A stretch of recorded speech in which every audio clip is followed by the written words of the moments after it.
नमस्कार, आप देख रहे हैं डॉक्टर साहेब आपके साथ मैं हूँ स्कंदज को। आज के इस एपिसोड में हम बात करेंगे कॉग्निटिव प्रॉब्लम्स के बारे में। हम ये जानेंगे कि कॉग्निटिव प्रॉब्लम्स के रीज़न क्या होते हैं, क्या इसका कारण होता है, खासकर बच्चों के बारे में अगर हम बात करें तो। आज हम इसी बारे में तमाम चीज़ों पे बात करने के लिए आज हमारे साथ मौजूद है बिहार की जानी-मानी चाइल्ड साइकोलॉजिस्ट में से एक डॉक्टर प्रियंका। साथ ही आपको बता दें कि आईजीएमएस में कार्यरत है। मैम नमस्कार, बहुत-बहुत स्वागत है आपका। थैंक यू तो मुस्कान। आपसे जानना चाहेंगे, अगर हम कॉग्निटिव प्रॉब्लम्स के बारे में बात करें तो बच्चों का इस पे किस तरीके से असर पड़ता है? साथ ही किन कारणों की वजह से होता है कॉग्निटिव प्रॉब्लम्स, इस बारे में आप थोड़ा बताएँगे? और साथ ही क्या होता है कॉग्निटिव प्रॉब्लम, इस बारे में भी बताएँ? ओके।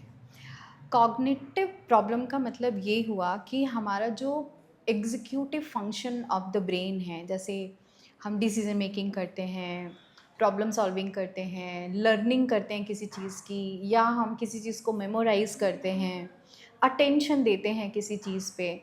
ये सारे फंक्शंस जो हैं ये हमारे ब्रेन के कॉग्निटिव फंक्शंस जाने जाते हैं। हुँ, लेकिन अगर हम बात करें कि क्या-क्या रीज़न्स हैं जिसकी वजह से ये फंक्शंस डिसरप्ट होते हैं। हुँ, पहला कारण ये हो सकता है कि कोई जेनेटिक इश्यूज़ हों जिसकी वजह से बच्चे में ट्रांसफ़र होकर के आया है। हुँ, दूसरी चीज़ ये हो सकती है कि प्रेगनेंसी के दौरान जो ब्रेन का फ़ॉर्मेशन हो रहा है, जो विकास हो रहा है हुँ, ब्रेन का, वो प्रॉपर नहीं हो पाया, जिसकी वजह से ब्रेन फंक्शनिंग डिस्टर्ब्ड है।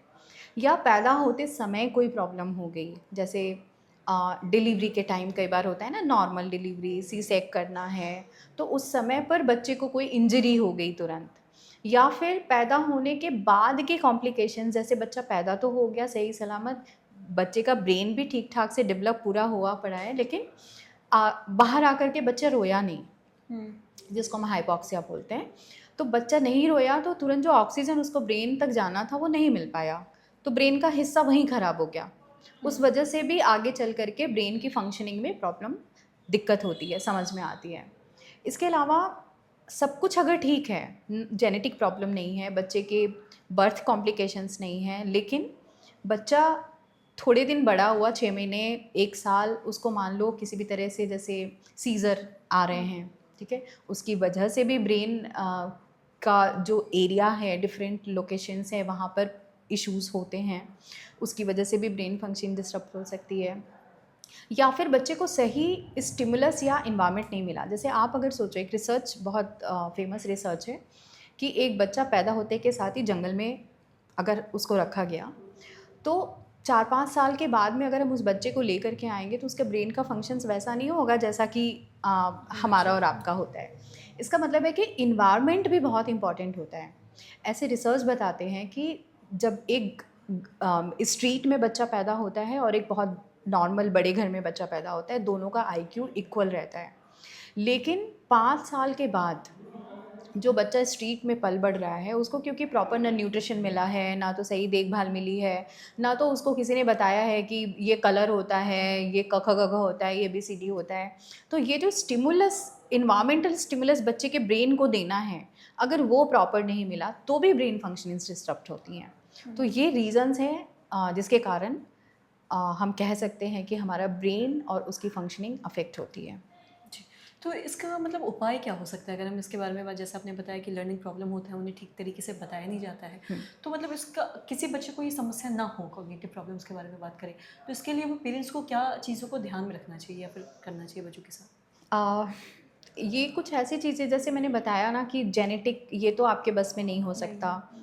बर्थ कॉम्प्लिकेशंस हैं तो वो आपके बस में नहीं है। हाँ, पर ये है कि एक प्रॉपर जो आपको इंस्ट्रक्शंस दिए जाते हैं थ्रू आउट द प्रेगनेंसी, हुँ, कि आपको बहुत मेंटली फिट रहना है, आपको फिज़िकली, आपको जो भी फॉलिक एसिड्स हैं या आयरन की हैं, ये सारी चीज़ें आपको लेनी है, समय-समय पे डॉक्टर को मिलना है। हॉस्पिटल में डिलीवरी करानी है, घर पे नहीं कराना है, वो सारे रिस्क नहीं लेने हैं। तो ये कुछ चीज़ें हैं, प्रॉपर न्यूट्रिशन मदर को मिले, स्ट्रेस फ्री माहौल हो, अच्छा सपोर्ट मिले।